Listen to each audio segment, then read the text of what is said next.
আমেরিকার টেক্সাস অঙ্গরাজ্যের ম্যাকঅ্যালেন শহরটি বর্তমানে বিশ্বজুড়ে এক ভিন্ন কারণে পরিচিত।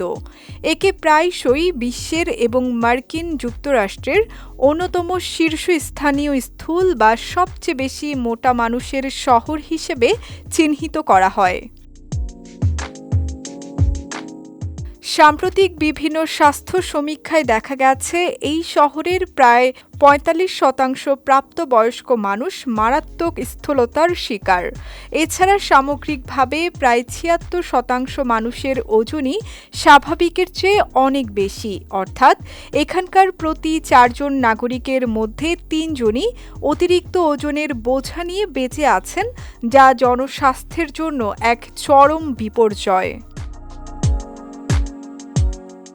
ম্যাকঅ্যালেন শহরের এই অস্বাভাবিক ওজনের পেছনে সবচেয়ে বড় কারণ হলো এখানকার খাদ্যাভ্যাস।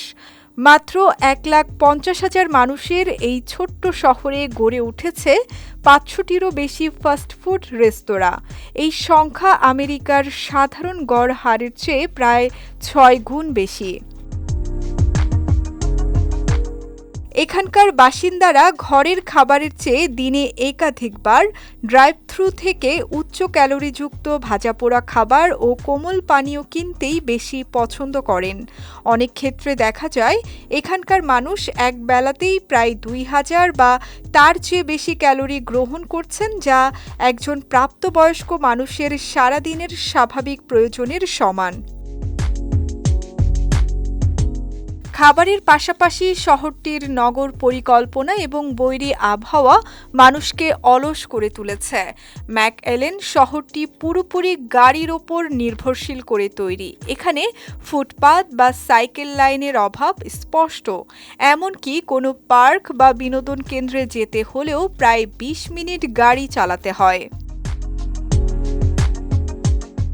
তার উপর টেক্সাসের তীব্র গরম ও অতিরিক্ত আর্দ্রতার কারণে বছরের বেশিরভাগ সময় তাপমাত্রা ৩২ ডিগ্রি সেলসিয়াসের ওপরে থাকে। ফলে মানুষ ঘরের বাইরে বের হয়ে হাঁটা চলা বা কোনো শারীরিক কসরত করার সুযোগ পায় না। আর এই অনিয়ন্ত্রিত জীবনযাত্রার ফলে শহরের ঘরে ঘরে এখন টাইপ 2 ডায়াবেটিস, উচ্চ রক্তচাপ এবং হৃদরোগের মতো মারাত্মক রোগ ছড়িয়ে পড়েছে। এমনকি বহু মানুষ ওজনের আধিক্যে বিছানা থেকে নামার ক্ষমতা পর্যন্ত হারিয়েছেন। সঙ্গীতা শাহ, বিজয় টিভি, নিউজ ডেস্ক।